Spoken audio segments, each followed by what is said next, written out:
Assalamualaikum warahmatullahi wabarakatuh. Perkenalkan, nama saya Dadan Supradi. Di sini saya akan mempresentasikan atau menjelaskan tentang bahasan dari bab 5 tentang buku besar dan buku besar pembantu. Buku besar dan buku pembantu. Buku besar atau General Ledger. Contohnya adalah buku catatan akhir, Books of Final Entry, yang merupakan kumpulan rekening-rekening neraca atau real dan rekening rugi laba atau nominal. Kedua, menampung ringkasan data yang sudah diklasifikasikan yang berasal dari jurnal. Tiga, sumber data untuk menyusun neraca, laporan laba rugi, dan laporan perubahan modal. Buku pembantu atau subsidiary ledger, rincian dari rekening-rekening dalam buku besar. Rekening kontrol atau controlling account, buku besar yang rinciannya dibuat dalam buku pembantu. Buku pembantu dalam perusahaan manufaktur jenisnya ada 6. Yang pertama, buku pembantu persediaan. Kedua, buku pembantu piutang. Ketiga, buku pembantu utang. Yang keempat, buku pembantu harga pokok produk. Yang kelima, buku pembantu biaya. Yang keenam, buku pembantu aktiva tetap. Berikut contoh tabel-tabelnya. Formulir rekening buku besar terbagi menjadi 4. Yang pertama, rekening bentuk biasa. Yang kedua, rekening saldo dengan 1 kolom saldo.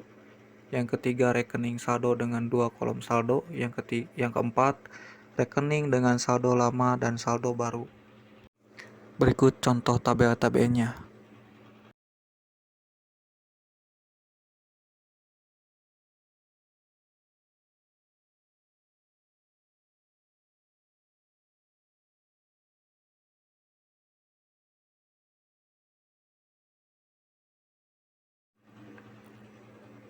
Klasifikasi rekening.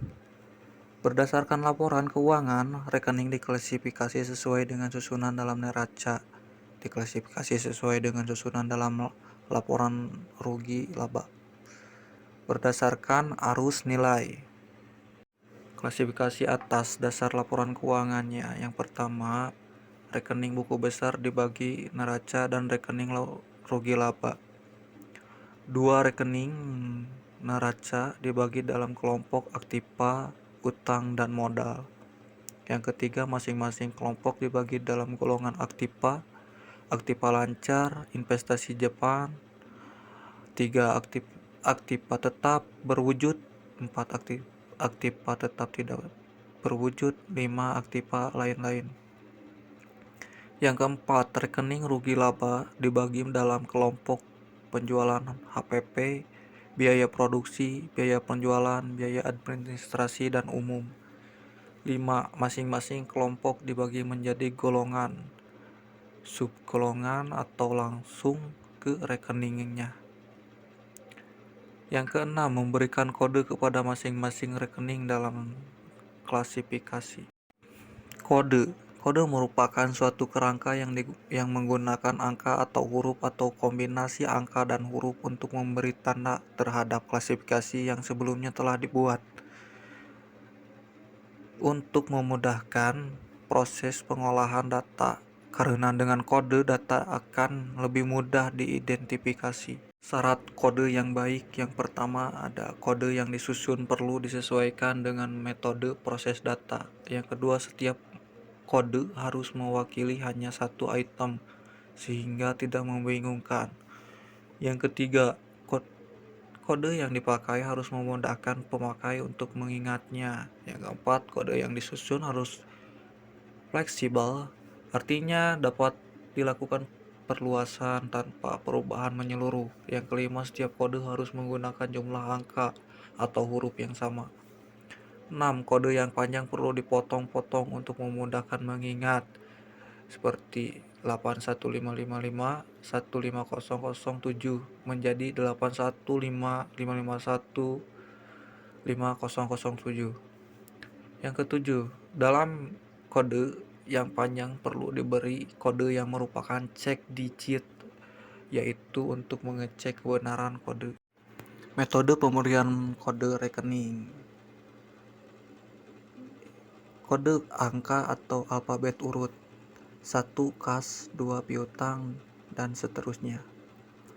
Kode angka blok 100-199 aktiva, 200-299 utang, 300-399 modal. Mode angka kelompok contohnya kode 1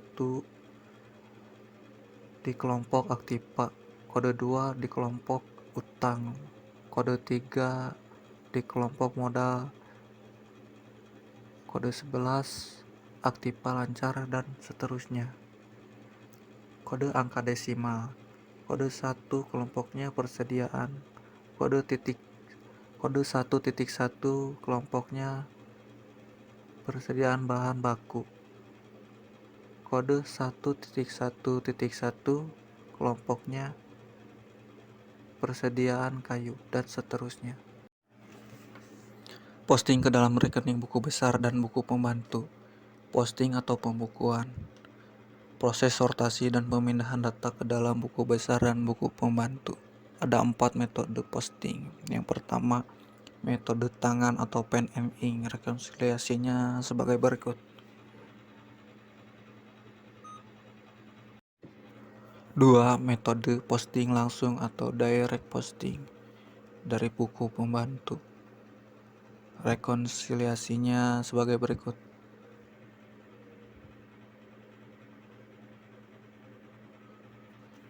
Metode posting langsung atau direct posting dari dokumen sumber.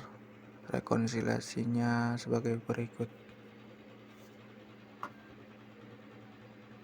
Metode tanpa buku pembantu atau legerless bookkeeping. Arsip dokumen sumber berfungsi sebagai buku pembantu dan rekonsiliasinya sebagai berikut.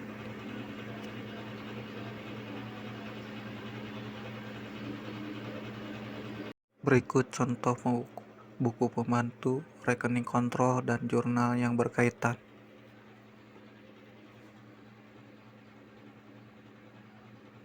Penanganan dokumen sumber. Dokumen sumber atau media. Cara penanganannya yang pertama, media tunggal. Dokumen sumber yang hanya berisi satu rekening yang didebit atau satu rekening yang dikredit, contoh faktur penjualan. Yang kedua, media campuran.